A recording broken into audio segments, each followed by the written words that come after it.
ఈ కార్యక్రమం సంచలన ఉదంతాల దృశ్యరూపకం మాత్రమే. వ్యవస్థలను, వ్యక్తులను నొప్పించడం మా ఉద్దేశం కాదు.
ప్రభుత్వ దమన నీతి, ప్రభుత్వ దమన నీతి.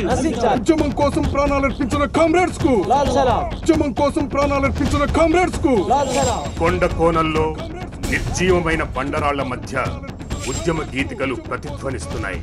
అందరిలోనూ ఆవేశం ఉప్పొంగుతోంది. నరాలు పొంగుతున్నాయి. తుపాకుల చుట్టూ చేతులు బిగుసుకుంటున్నాయి. ఈ సామ్రాజ్యవాద తొత్తులు మన కామ్రేడ్స్ ను బలి తీసుకుంటూనే ఉన్నారు. ఉద్యమంపై ఉక్కుపాదం మోపుతున్నారు. మిలిటెంట్ల పేరుతో అమాయకులను అగచాట్లకు గురి చేస్తున్నారు. మనం ఏదో ఒకటి చేయాలి కామ్రేడ్స్, లేకపోతే ఈ ప్రభుత్వం మనల్ని ఇంకా ఇంకా అణచివేస్తూనే ఉంటుంది అంటున్నాడు వారి నాయకుడు. అవును కామ్రేడ్, ఏ ప్రజా ప్రతినిధులు మన ఆనుపానుల్ని పోలీసులకు అందిస్తున్నారు. మనతో చేయి కలిపినట్లే కలిపి మనల్ని తుదుముట్టించే ప్లాన్స్ పోలీసులకు చేరవేస్తున్నారు. అందుకే ముందు మనం మూలాల్ని పెకలించాలి. ఈ బూర్జువా నేతలను తుదుముట్టించాలి. అప్పుడే విప్లవం విలసిల్లుతుంది. అవును అవును, ప్రజా పీడితులైన రాజకీయ నాయకుల్ని అంతమొందిస్తేనే పోలీసులు మన జోలికి రారు. ఈసారి చిన్న చిన్న నాయకులను కాదు, బడా తిమింగలను పట్టి కొట్టాలి. అప్పుడే గద్దె పైనున్న గద్దలు రాబందులు ఉలిక్కి పడతాయి. వాళ్ళ వెన్నులో చలి పుడుతుంది. ఏమంటారు కామ్రేడ్స్? ఓకేనా? మరో నేత గుండె గుంటుగా అక్కడున్న విప్లవకారులంతా రణనినాదాలు చేశారు.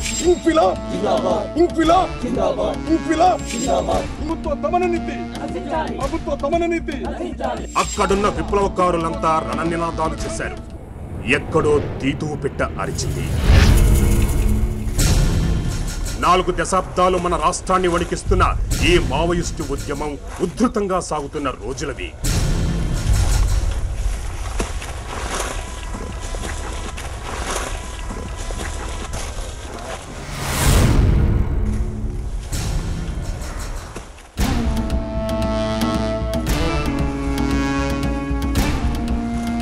మేధావులు, యువకులు మెడికల్ కాలేజీల నుంచి, ఇంజనీరింగ్ కాలేజీల నుంచి వరదలా ఉద్యమంలో చేరుతున్న ఘడియలది.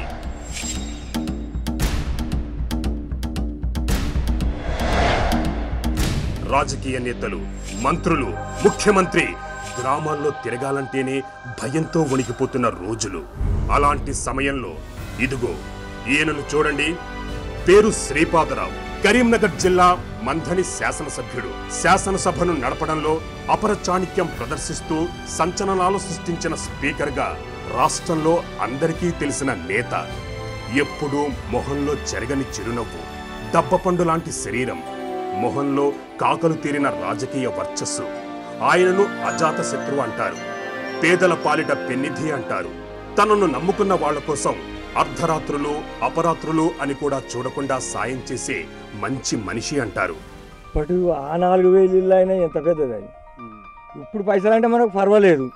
అప్పుడు బాగుండే, ఆ 4000 కావాలన్నా కానీ బాగున్నాయి. చిట్టపల్లిన కూడా ఉన్నాయి ఇల్లు. మళ్ళా ఇల్లు ఇచ్చి ఇప్పుడు ఈ ఇల్లు కడతాను. శ్రీపాదరావు గారు తన గ్రామమైన ధన్వాడలో కేవలం 4000 రూపాయలతో కట్టించిన పక్క గృహాలు ఇవి. నియోజకవర్గ అభివృద్ధికి కృషి చేస్తున్న నేత అంటారు. ఆయనేమి అనామకుడు కాదు, న్యాయశాస్త్రాన్ని మధించిన న్యాయ కోవిదుడు కూడా. దోపిడీ ధరలు స్వైర విహారం చేస్తూ పేదలను దోచుకుంటున్న ఆ రోజుల్లో అన్నార్థుల పక్షాన చేరి వారికి అభయహస్తం అందించిన గొప్ప నేతగా అందరూ చెప్పుకుంటున్న వ్యక్తి అనుకోకుండా మావోయిస్టులకు టార్గెట్ గా మారారు. నక్సల్స్ ప్రభుత్వానికి చేయబోతున్న హెచ్చరికలకు పావుగా మారారు.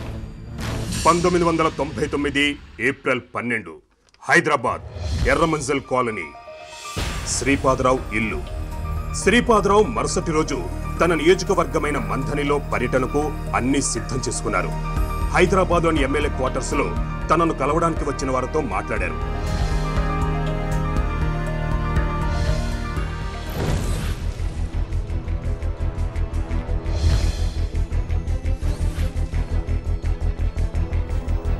ఇంతలో ఫోన్ మోగింది. అటు నుంచి శ్రీపాదరావు ముఖ్య అనుచరుడు మోహన్ రెడ్డి లైన్ లో ఉన్నాడు. చెప్పండి, ఏం సంగతి మోహన్ రెడ్డి? అన్నా, నాయనది 11వ రోజు రేపు, నువ్వు రావాలన్నా. కుదరదు అనకన్నా అన్నాడు. అదేంది రెడ్డి, మీ నాయన కర్మకు నేను రానా ఏంది? తప్పకుండా వస్తా. రేపు లంచ్ టైం కల్లా మీ ఇంట్లో ఉంటా, సరేనా? ఏమైనా అవసరం పడితే ఫోన్ చేయి, మోమాట పడుకు అన్నాడు. తప్పకుండా అన్నా, మీరు వస్తే చాలన్నా, ఉంటా అన్నా, ఉంటా అంటూ రెడ్డి ఫోన్ పెట్టేశాడు.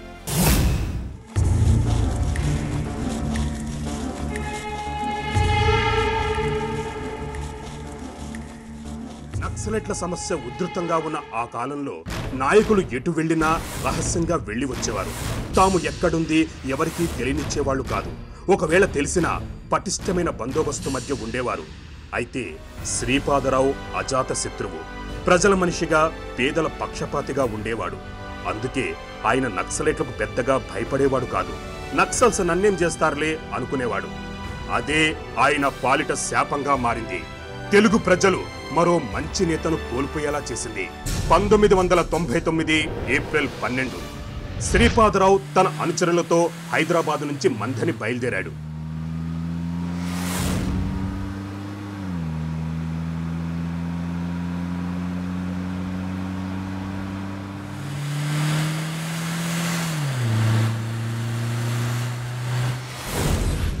రాత్రి 7 గంటలకు అక్కడకు చేరుకున్నాడు.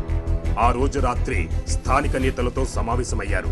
మరుసటి రోజు తన ముఖ్య అనుచరుడు మోహన్ రెడ్డి తండ్రి దశదిన కర్మకు ఎలా వెళ్లాలనే అంశంపై చర్చించారు. అన్నారం అక్కడికి దాదాపు 30 కిలోమీటర్ల దూరంలో ఉంటుంది. నిర్మానుష్యంగా ఉండే రోడ్లు, దట్టమైన అటవీ ప్రాంతం, ముఖ్యంగా నక్సల్స్ విచ్చలవిడిగా సంచరించే ప్రాంతం. అందుకే అక్కడికి వెళ్లడానికి ఎలాంటి జాగ్రత్తలు తీసుకోవాలో చర్చించుకున్నారు. చాలా మంది అసలు అక్కడికి వెళ్లొద్దు అని చెప్పారు. అన్నా, ఆ అడవికి నువ్వు పోవద్దన్నా, మోహన్ రెడ్డికి నేను నచ్చజెప్తలే అన్నా అన్నారు ఒకరు. భలేవాడి తమ్మి, మోహన్ రెడ్డి మన ఇంట్లో మనిషి లెక్క. అడక్కడక్క మొదటిసారి తమ ఊరు రమ్మన్నాడు. పోకపోతే మంచిగుంటదా చెప్పు?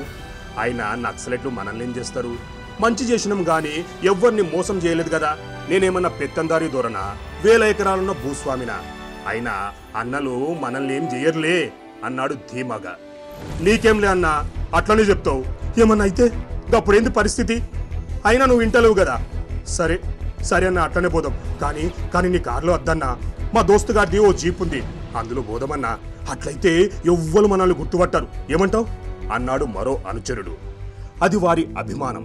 తమ నాయకుడి కోసం ప్రాణాలిచ్చే వారి ప్రేమను చూసి నవ్వాడు శ్రీపాదరావు ఆత్మీయంగా. అట్లనే గానీయండి తమ్మి, జీపుల్నే పోదాం సరేనా అన్నాడు. ఈ సంగతి ఎట్టి పరిస్థితుల్లో బయటకు తెలియకూడదు. మోహన్ రెడ్డికి కూడా చెప్పుండ్రి, అన్న వస్తున్నట్లు ఊళ్ళకచ్చేదాకెవ్వరికి చెప్పకని అని మరో అనుచరుడు జాగ్రత్తలు చెప్పాడు. సరే రేపు పొద్దుగానే బయలుదేరిపోదాం, అన్న పడుకుంటాడు, ఇక మనం పోదాం, పదుండ్రి అంటూ అంతా బయటకు నడిచారు. కానీ వారికి తెలియదు, రేపటి రోజు కరీంనగర్ జిల్లాలోనూ రాష్ట్ర రాజకీయాల్లోనూ పెను విషాదం జరగబోతోందని. ఏమాత్రం అనుమానం వచ్చినా తమ నేతను ప్రాణాలొడ్డైనా కాపాడుకునేవారు ఆ అనుచరులు. కానీ జరగాల్సింది మరోలా ఉంటే వాళ్ళు మాత్రం ఏం చేయగలరు?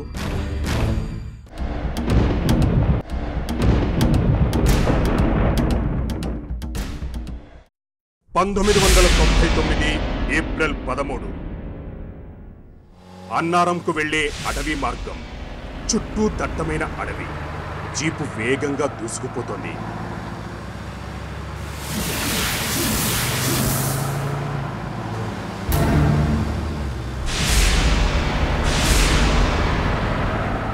శ్రీపాదరావు అందులో వెళతారని ఎవ్వరూ ఊహించరు. అందుకే ఏ ఆటంకం లేకుండా జీపు దూసుకుపోతోంది. నక్సల్స్ ప్రధాన స్థావరం అది. కాకులు దూరని కారడవి అది. పోలీసులు కూడా అడవిలోకి వెళ్ళడానికి సాహసించని అడవి అది. ఈ రోజు మన టార్గెట్ ఒక విఐపి. మీరంతా ఇక్కడే ఉండండి, మీ ఆపరేషన్ పూర్తి చేసుకుని వస్తాం. ఇంక్విలాబ్ జిందాబాద్, ఇంక్విలాబ్ జిందాబాద్, ఇంక్విలాబ్ జిందాబాద్.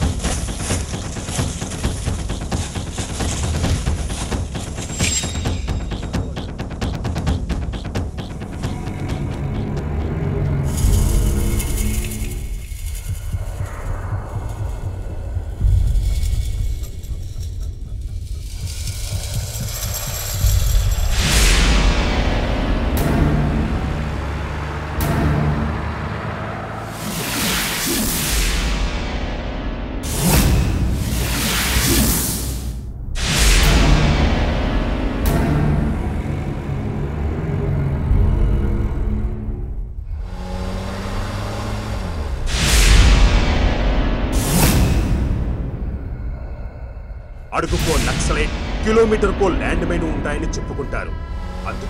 అందుకే శ్రీపాదరావు బృందంలో గుబులు బయలుదేరింది. అయినా తప్పదు కాబట్టి అందరూ ఊపిరి బిగపట్టుకున్నారు.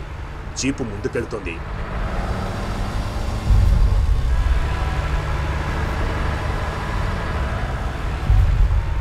పది కిలోమీటర్లు ప్రయాణించాక ఓ చలివాగు వచ్చింది.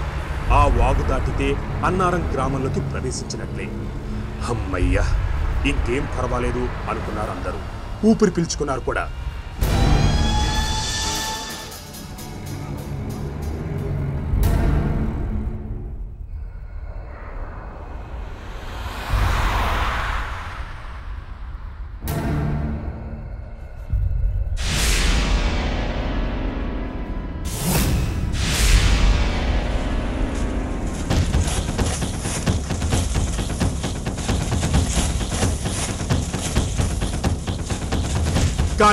కానీ క్షణాల్లో రోడ్డు మీద నలుగురు నక్సల్స్, ఆలివ్ గ్రీన్ దుస్తులు.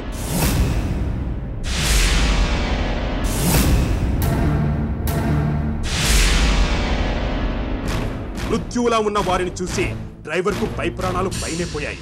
ఎట్టి పరిస్థితుల్లో జీపాపకుండా ముందు కొట్టించాలని చూశాడు. కానీ అడవులు ప్రతిధ్వనించేలా నక్సల్స్ చేతిలోని తుపాకులు గర్జించాయి. దాంతో జీపాపకు తప్పలేదు.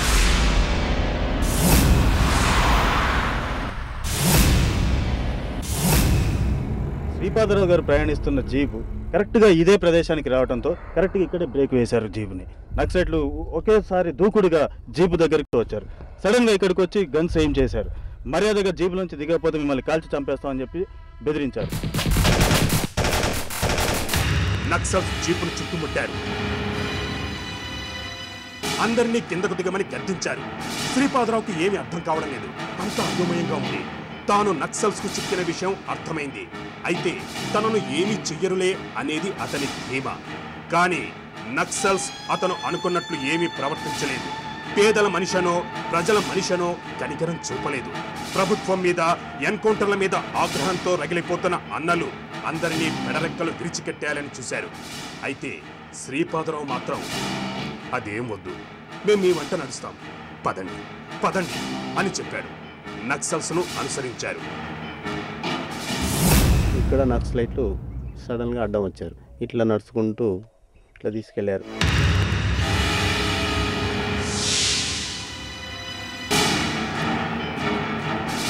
నిప్పులు చెరుగుతున్న ఎండలో అక్కడి మౌనం శ్మశానాన్ని తలపింపజేస్తోంది.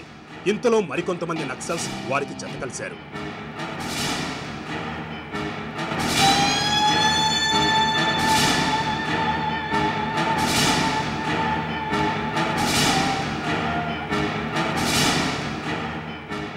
అందరూ కలిసి నిర్మానుష్యంగా ఉన్న ఓ ప్రదేశానికి చేరుకున్నారు. బందీలందరినీ మోకాళ్ళ మీద కూర్చోమని, అందరినీ తమ తమ పేర్లు చెప్పమని ఆదేశించారు. ఒక్కొక్కరు తమ పేరు చెప్పారు. అందరూ భయంతో ఉనికిపోతున్నారు. ఒక్క శ్రీపాదరావు తప్ప. శ్రీపాదరావును అక్కడే ఉంటున్నారు. మిగతా వారిని వెళ్ళిపోమన్నారు. అయితే ఎవ్వరూ వెళ్ళడానికి ఇష్టపడలేదు.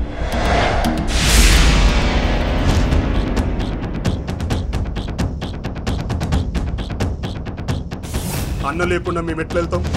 అన్నను కూడా పంపండన్నా. ఎవరికి ఆయన ఏ హాని చేయలేదు. మా పేదోళ్లకు మీ లెక్కనే అండగా నిలబడ్డాడు ఆయన. ఏ తప్పు చేయలేదు కదన్నా, దయచేసి వదిలిపెట్టండి అన్నా అన్నారు అతని అనుచరులు. కుదరదు అన్నారు నక్సల్స్. మర్యాదగా వెళ్ళిపోండి అని హెచ్చరించారు. అయినా వారు వినలేదు. మా అన్న మాకు కావాలి, కాళ్ళు మొక్కుతాం అన్నలారా, వదిలేయండి అన్నలారా అంటూ ప్రాధేయపడ్డారు. ఇంతలో అటుగా మోటార్ సైకిల్ శబ్దం వినిపించింది. ఆ మధ్యలో ఒక ఫారెస్ట్ ఆఫీసర్ వచ్చారు వెహికల్ మీద. అంటే యూనిఫామ్లో ఉన్నాడు కదా, అదే వీళ్ళు ఒక పోలీస్ ఏమనుకొని ఆపిండు. ఆపితే నన్ను పంపారు వాళ్ళు. నువ్వు అక్కడికి వెళ్ళి అతను ఎవరో తెలుసుకొని రాపమని చెప్తే నేను ఆయన దగ్గరికి వచ్చి చెక్ చేసిన. మీరెవరంటే నేను ఫారెస్ట్ ఆఫీసర్ అండి అని చెప్పారు. ఇక అంతలోకి ఆయన్ను కూడా ఓనియాలి ఇక్కడ ఆపేసిండు. వెంటనే శ్రీపాదరావు అనుచరుల్ని పిలిచారు నక్సల్స్. వెళ్ళి అతనెవరో కనుక్కొని రా అంటూ ఆదేశించి పంపించాడు వారి నాయకుడు. మీరు కూడా అక్కడికి వెళ్ళి గమనించి తీసుకుంటారు.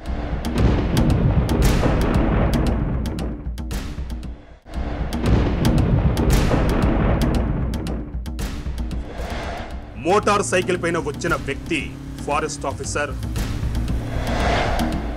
శ్రీపాదరావు అనుచరుడు అతనికి విషయం చెప్పాలని ప్రయత్నించేలోగానే ముగ్గురు నక్సల్స్ వారిని చుట్టుముట్టారు. ఫారెస్ట్ ఆఫీసర్ను కూడా బందీగా పట్టుకొని స్థావరానికి తీసుకుపోయారు.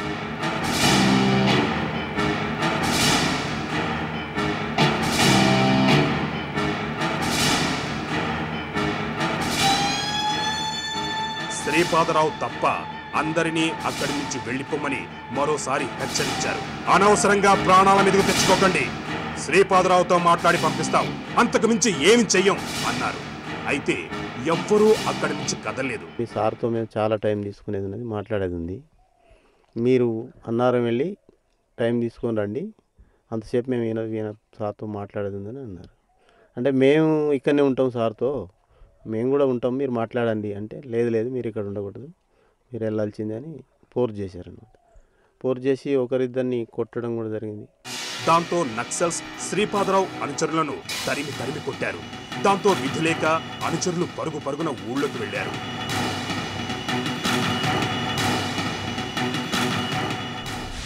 వారి రోదనలు వింటుంటే శ్రీపాదరావు కూడా దుఃఖం వచ్చింది. ప్రజల దీవెనలు తనను తప్పకుండా కాపాడతాయనేది అతని ధీమా. కానీ అందరూ వెళ్లిపోయాక నక్సల్స్ శ్రీపాదరావు మీద విరుచుకుపడ్డారు. చూడండి, నేనే తప్పు చేయలేదు, ప్రజలకు ద్రోహం చేయలేదు, మీకు నేను ఏనాడూ చెరుపు చేయలేదు, ఎందుకు నన్ను బంధించారు అని సౌమ్యంగా అడిగాడు శ్రీపాదరావు. నువ్వు కాదు, నువ్వు తప్పు చేశావని మేము అనడం లేదు. ఈ బూచు ఆ వ్యవస్థకు ప్రతినిధి. ప్రజల కోసం, ప్రజల తరఫున పోరాడుతున్న మాపై మీ ప్రభుత్వం తుపాకులు ఎక్కుపెట్టి పిట్టల్ని కాల్చి చంపుతున్నారు. ఆ రక్తపు టేరుల్లో మీ నేతలు స్నానం చేస్తున్నారు. అనగారిన వర్గాల కోసమేగా మేము పోరాడుతున్నది. అందుకు మీరిచ్చిన బహుమానం మా కామ్రేడ్ల ప్రాణాలు. ప్రజాస్వామ్యం పేరుతో ప్రజల స్వామిని స్వాహా చేస్తున్నారు. మిమ్మల్ని ఎలా క్షమించాలి? అందుకే మిమ్మల్ని చంపేస్తున్నాను. ప్రభుత్వంతో నేను మాట్లాడతాను. మన ప్రాంతంలో నక్సల్స్ పై ఎలాంటి దాడులు జరగకుండా నేను చూస్తా. హింస ద్వారా మీరు ఏమీ సాధించలేరు, అర్థం చేసుకోండి అన్నాడు శ్రీపాదరావు మరింత సౌమ్యంగా. కానీ అతనికి తెలియదు, వారు అప్పటికే ఓ నిర్ణయానికి వచ్చారు. మిమ్మల్ని చంపితేనే గానీ ప్రభుత్వంలో చలనం రాదు. మావి ప్రాణాలే, మేము మనుషులేమనే విషయం వాళ్ళకి అర్థం కాదు. అందుకే ఉద్యమం కోసం, అడగారిన జనం పాక కోసం, విప్లవం వర్తిల్లడం కోసం నువ్వు పలికాక తప్పదు అన్నాడు వారి నాయకుడు. శ్రీపాదరావుకు అర్థమైంది తన అంతిమ గడియలు సమీపించాయని. అందుకే వారితో వాదించి లాభం లేదనిపించింది. అందుకే మౌనంగా అలాగే కూర్చుండిపోయాడు. 5 క్షణాల భయంకర నిశ్శబ్దం తర్వాత దిక్కులు పిక్కటిల్లాయి, తుపాకులు గర్జించాయి. శ్రీపాదరావు కణతలోకి, గుండెల్లోకి విప్లవ తూటాలు దూసుకుపోయాయి. శ్రీపాదరావు ప్రాణాలు గాల్లో కలిసిపోయాయి.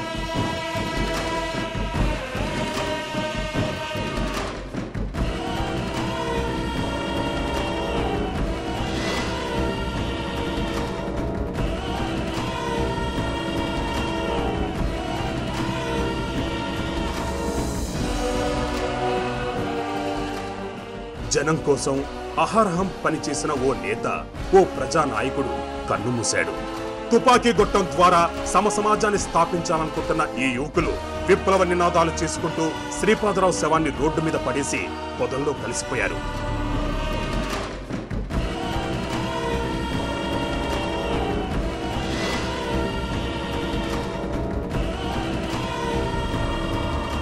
మేము ఇక పోమంటే కూడా బలవంత పెట్టి మీరు వెళ్ళాల్సిందేనని చెప్తే ఇక సరే ఊరికెళ్ళి ఆ జనాలందరిని తీసుకొని వద్దాము అనే ఉద్దేశం కొద్దీ మేము ఊరు వెళ్ళినాం. వెళ్ళి వాళ్ళని తీసుకొని వచ్చేసరికి సార్ను చంపేసి అక్కడ రోడ్డు మీద పడేసి వెళ్ళిపోయింది.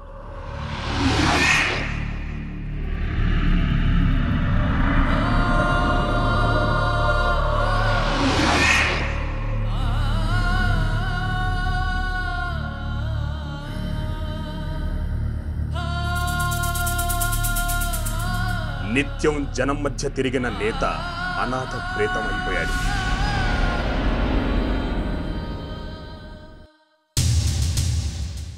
రాష్ట్రంలో ఓ కుదుపు. కరీంనగర్ జిల్లా మొత్తం దుఃఖసాగరమయ్యింది. 3 సార్లు ఎమ్మెల్యేగా, స్పీకర్గా జనం హృదయాల్లో చెరగని ముద్ర వేసిన శ్రీపాదరావు నక్సల్స్ తూటాలకు బలయ్యారన్న వార్త దావానలం అయ్యింది. దుర్ఘటన జరుగుతున్న మా కుటుంబమే కాదు, అంటే మా అన్నారం విలేజ్ కూడా చాలా అది వెనుకబడిపోయిన దానికి లెక్క. తర్వాత నియోజకవర్గానికి కూడా చాలా ఇబ్బంది కలిగింది. ఆయన అటువంటి సేవకుడు మా ఏరియాలో మాత్రం లేడు. ఈ ఉదంతంతో ప్రజానాయకులంతా ప్రజలను వదిలేసి తమ క్షేమాన్ని తాము చూసుకుంటూ సురక్షిత ప్రాంతాలకు తరలిపోయారు. మంథని కన్నీరు మున్నీరైంది. రాష్ట్రం నిర్ఘాతపోయింది. అంతటా నిరసనలు వెల్లువెత్తాయి. పార్టీలకు అతీతంగా నేతలందరూ శ్రీపాదరావు హత్యను ఖండించారు.